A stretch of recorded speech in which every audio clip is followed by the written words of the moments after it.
ఈ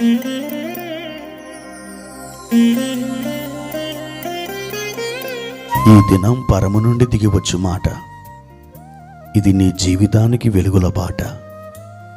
నీ ఒడిలో ఉంచబడిన దీవెనల మూట, అద్భుతాల ఆనంద ఊట.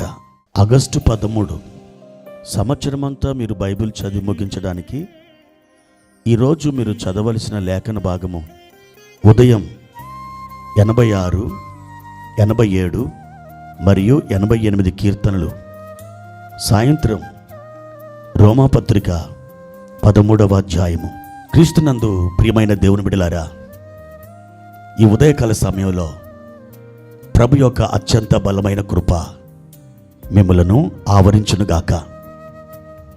దేవుడు మీ హస్తములను బలపరుచుచున్నాడు. మీరు ఒకవేళ బంధకములతో చుట్టబడినట్లయితే ఆయన బలమైన హస్తాలు ఆ బంధకాలని త్రించివేయబోతున్నాయి. దేవుడు మీకు విడుదలను, స్వాతంత్రమును అనుగ్రహించుచున్నాడు. ఎన్నాళ్ళు దేవుడా ఈ కష్టాలు, ఎన్నాళ్ళు ప్రభా ఈ బాధలు, ఎన్నాళ్ళు ప్రభా ఈ వేదనలని నీ హృదయంలో వాపోవుచున్నావా? ప్రియ దేవుని బిడ్డ, అన్నిటికీ విడుదల మార్గం ఒక్కడే, ఆయనే ప్రభు అయిన యేసుక్రీస్తు. నీవు ఆయన వైపు చూచినప్పుడు ఎన్నడూ సిగ్గు నొందవు. నా జనులు ఇక ఎన్నడూ సిగ్గు నొందరు అని ఆయనే కదా మనకు వాగ్దానం చేసింది. కాబట్టి నీవెన్నడూ కూడా అవమానపరచబడవు, సిగ్గు నొందవు. ఎందుకనంటే ఆ సిగ్గును, ఆ అవమానాన్ని, ఆ ఆవేదనని ప్రభువారు కల్వరి సిలువలో నీ కోసం భరించాడు. కాబట్టి ప్రియ దేవుని బిడ్డ, నిశ్చలమైన విశ్వాసంతో, నిరీక్షణ కలిగి నీవు ప్రభు తట్టు కనుక చూడగలిగితే ఒక అద్భుతం నీ జీవితంలో పొందు తీరుతావు. ప్రియ దేవుని బిడ్డ, ఆయన స్పష్టంగా నీతోనే మాట్లాడుతున్నాడు. ఒకసారి యోహాను సువార్త 16వ అధ్యాయము 32వ వచనం చదువుకుందామా? ఇదిగో, మీలో ప్రతి వాడును ఎవని ఇంటికి వాడు చెదిరిపోయి నన్ను ఒంటరిగా విడిచిపెట్టు గడియ వచ్చేయున్నది. అయితే తండ్రి నాతో ఉన్నాడు గనుక నేను ఒంటరిగా లేను. ఈ మాటలు పలికిందే సాక్షాత్తు మన ప్రభు అయిన యేసుక్రీస్తు వారు. ఆ మేడగదిలో సుదీర్ఘంగా ప్రభువారు తన శిష్యులతో సంభాషించి ఆయన చివరిగా ఈ మాటలు చెప్తున్నాడు. ఇదిగో నా బిడ్డలారా, మీరు నన్ను వదిలేసి ఎవరి ఇంటికి వారు వెళతారు. ఆ గడియ వచ్చింది. ఇది నిజం, నా మాట నమ్మండి. మీరందరూ నన్ను ఒంటరిని చేసి వెళ్ళిపోతారు.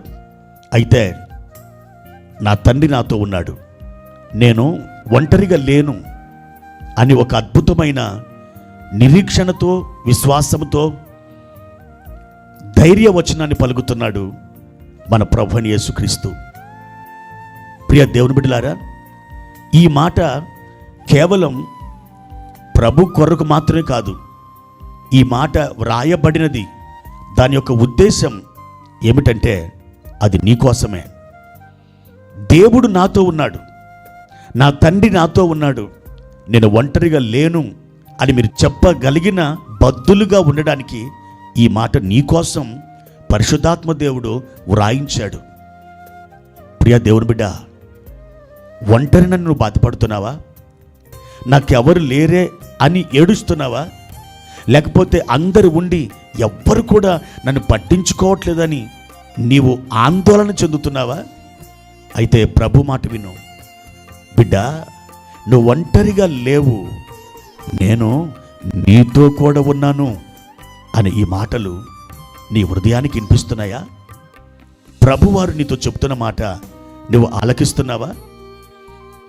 బాహ్యమైన పరిస్థితుల మీద నీ మనసు నుంచి దినదినం చింతించి, విచారించి, బాధపడి గుండెలు మొక్కలయ్యేలా నీవు అంగలారుస్తున్నావా? ఓ దేవుని బిడ్డ, నువ్వు అలా ఎన్నడూ చేయవద్దు.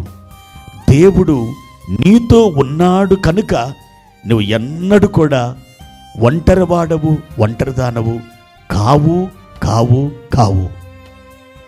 దేవుడు నీతో ఉన్నాడు. ఆయన పేరు ఇమ్మానుయేలు. ఒకసారి ప్రభు నమ్మినటువంటి ఒక వృద్ధురాలు ఊరికి కొంచెం దూరంలో అడవికి దగ్గరగా తనకున్న స్థలంలో ఒక గుడిసెను వేసుకొని నివాసం చేస్తుందట. ఆమెకి కొడుకులు కానీ కూతుర్లు కానీ ఎవరు లేరు. ఆమె ఒక విధవరాలు. తన భర్త చనిపోయాడు. అయితే అందరూ కూడా, అమ్మా నువ్వు అక్కడ ఎందుకుంటున్నావు? దొంగలు వస్తారేమో, నీ మీద పడతారేమో, నీ ఇంట్లో ఉన్న సామాను ఎత్తుకెళ్తారేమో, నీవు ఈ ఊర్లోకి వచ్చి కొంచెం స్థలం తీసుకొని ఇల్లు కట్టుకోవచ్చు కదా అని ఆమెకు అనేకులు సలహా ఇచ్చారు. కానీ ఎందుకో ఆమెకు మనసు ఒప్పక, నేను ఇక్కడనే ఉంటాను, నా భర్త కట్టినటువంటి గుడిసెలోనే ఉంటాను, నేను చనిపోయేంత వరకు ఇదే స్థలంలో నేను నివసిస్తాను, నన్ను ఎవరు కదిలించకండి అని చెబుతూ ఉండేది.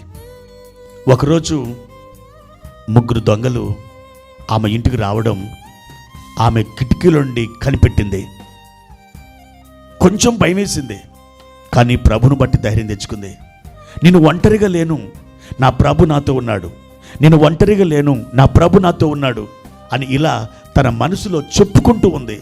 ఆ మాటలు కొంచెం బిగ్గరగా తన పెదవుల గుండా బయటకు వచ్చేసినాయి. ఆమెకి మెరుపులాంటి ఒక ఆలోచన వచ్చింది. వెంటనే పొడవాటి కర్ర తీసుకొని ఆ ఇనప డబ్బాల్ని కొట్టి గడిబిడ గడిబిడ శబ్దం చేస్తూ ఉంది.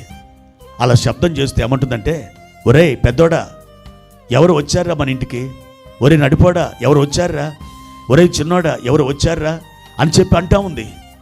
ఆ మాటలు విన్న 3 దొంగలు, బాబోయ్ ఈమె మనల్ని చూసింది, ఆమె తన కొడుకును లేపుతుందని చెప్పి అక్కడి నుండి ఒకటే పరుగు పెట్టారు. దేవుని బిడ్డ, ఆ విధంగా దేవుడు ఆమెని ఆ రాత్రి కాపాడాడు. ఇంకా మరి ఎప్పుడు కూడా ఆ దొంగలు ఆమె ఇంటి దరికి రానే రాలేదు. మీరు ఒంటరిగా లేరు, దేవుడు మీతో ఉన్నాడు. ధైర్యం తెచ్చుకోండి. ప్రభు కృపలో మీరు ముందుకు సాగండి. ఆయన మీద ఆనుకొనండి. నిరీక్షణతో పాటలు పాడండి, గంతులు వేయండి, ప్రభుని స్తుతించండి. జయం మీదే. ప్రార్థన.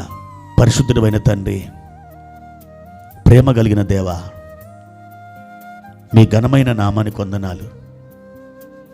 ఈ ఉదయకాల సమయంలో మీ నామాన్ని స్తుతిస్తున్నాం, మీ నామాన్ని కీర్తిస్తున్నాం. ప్రభువా, మీరు మాతో ఉన్నారు కనుక మేము ఒంటరిగా లేము. మీరు ఇమ్మానుయేలై ఉన్నారు. మమ్మల్ని ఆదరిస్తారు, మా పక్షముగా నిలుస్తారు, మాకు విజయాన్ని ఇస్తారు, మాకు అత్యధికమైన కృపా సమాధానాలను దయచేస్తారు. మీకు కృతజ్ఞతాస్తుతులు నాయన. ఈ ఉదయం మా ప్రియులను బలపరిచి దీవించి వర్ధిల్ల చేయమని యేసు నామములో అడిగి వేడుకుంటున్నాము తండ్రి. ఆమెన్.